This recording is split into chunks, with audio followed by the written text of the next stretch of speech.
Hello again and welcome back to another MechWarrior Online chassis variant video. Here we are with the Black Hawk Coup still going strong. This is the Foxtrot configuration, as you'll know from the video title.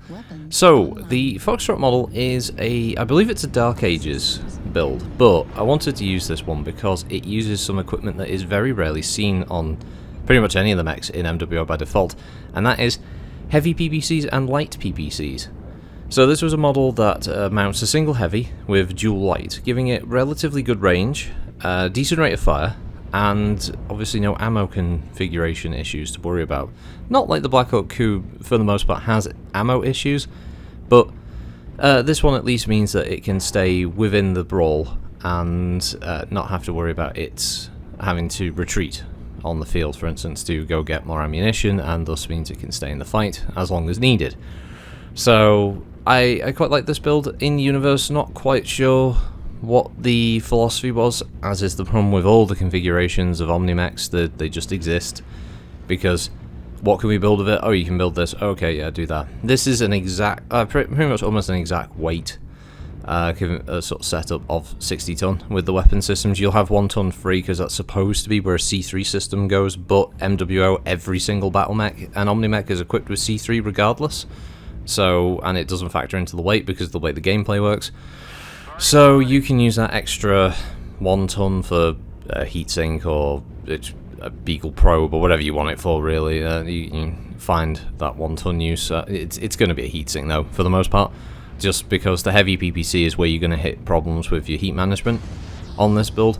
Other than that though, the dual light PPCs located in the right arm mean that you've got a relatively fast but decent punch. Obviously you're doing 10 damage if both hit, and then you've got the I believe it's 15, yeah, from the heavy PPC on the left arm, and that means you've got a pretty decent strike capability, especially against very broad or large targets like awesomes or assault mechs in general. It makes it difficult to hit fast movers, of course. It's not a mech that's going to do well in sniping against those kind of units, and as you could just see there, it's a wide boy. That's one of the problems with the Black Hawk Coup, is that because you've got your arms so low to the torsos and you get close to cover, it's useful for being able to stay out of the way of return fire, but it means that you can't really shoot from cover very easily. That said, as you can see, firing both of the PPCs, all three together, does jump you up quite a chunk of your heat. Obviously, I'm on Bear Claw 2, so I'm already on an ambiently cold map, and I do think at least there's some ambient temperature stuff still in this game. I don't know if they removed that or not, but yeah, it does help with the heat dissipation. But on hot maps, this would be a mech that would suffer a little bit. Tourmaline, that kind of thing, it's going to struggle on its heat management. I do like the build, though. It is quite fun. I do appreciate being able to actually run a mech that can that can mount these weapon systems. It's strange though that for a Kuritan-built Omni-mech, not a single configuration seemed to mount MRMs by default, despite that being a Kuritan-designed weapon as well. So I just found that one a bit odd. This mech thrives in the mid-range as a build. It's got its optimum damage in that kind of range bracket, which means provided that, again, like I said in the previous video with the 12ER medium build, this works wonders in the middle of the pack of assaults or heavies on your team, because they can draw the fire in the brawl and you can just help out and just do lots of damage to a single target very quickly. A distracted enemy is perfect for this build. Going toe-to-toe with another target, not the best idea though. It doesn't have the armor or the heat management to really stand up to a front-on brawl between the two of you. So you're an opportunistic killer, essentially. You're looking for that easy target to focus your fire on, get rid of it as quickly as possible, and move on to the next target. Because you've got the maneuverability and you've got the speed to be able to reposition as needed.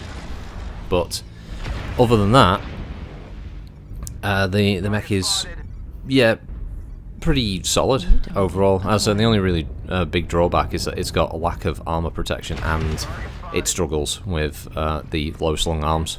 But that's any mech that copies the clans, or any clan mech in general really has low slung arm syndrome. So This match was really good. It's rare that I've been on Bear Claw 2, and I'll admit I haven't had a lot of drops on this map. It doesn't get picked very often, which is I found surprising because cold maps are generally a lot of players' bread and butter in MWO, so I was surprised to actually get this map because a lot of people seem to, as I mentioned last week, a lot of people go for Emerald Vale, or they'll pick more open maps that obviously fit their sort of build philosophy.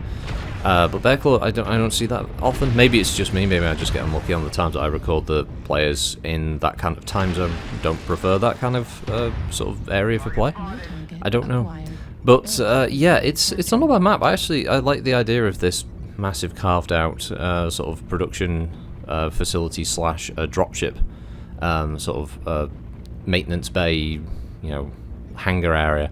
It's pretty cool. Haha, because it's cold. Anyway, but this match was good. It was a classic example of the don't split the party.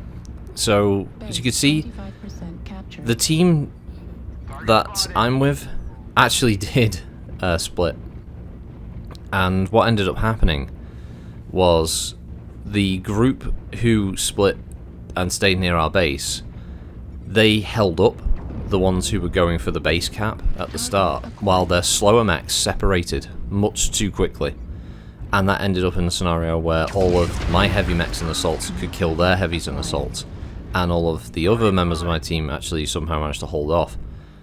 The other team shouldn't have split the way they did. That was the problem, because the positioning of where my team were, they weren't so strong that it couldn't come back, but their team, they were too far separated. They left all of their heavies and assaults behind, and I think what would have happened if they had decided to stay together was my assaults would have been in a position where they would have engaged, but then they would have been quickly overwhelmed with all of the enemy team's firepower against them, and all of the guys who stayed near the base on my team, they wouldn't have been able to do much, to be able to get there in time to really make a difference. But because the other team split so drastically, there was a huge gap. There was no way that they could obviously absorb the losses and return the damage. So yeah, that was the big sort of falling off point there. Stalker with a heavy Gauss rifle is just shockingly frightening. Stalkers in this are ridiculously good. Tabletop Stalkers, yeah, they pop. They can pop quite easily. If you've been watching the Table Tech streams, which are archived, they have their own playlist called Table Tech on the channel. Yeah, there's something happened with a Stalker recently, and it was it was quite an explosive result. So yeah, we're getting to the dying end of this match, but yeah, basically in MWO you really can't split. It's a game that just doesn't reward that kind of tactical flexibility on most of the maps. It's just not really a viable way of playing the game. You have to stay as this big group.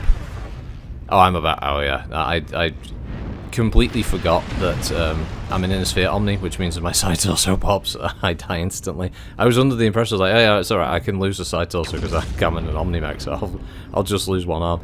No, I died, the whole thing died. And that was the end of the match, but it was a good match. It was really a really good one. I enjoyed it. So yeah, I recommend this. This one is a good build as well, just like the Echo of the previous week. Yeah, this is fun. I like it. So I don't know if there are any more Black Hawks I can build. If not, we'll probably have a look at going right back to the start, see what else I can build with the new tech that was added. But until then, have a good one, everybody. I will catch you next time. Bye-bye.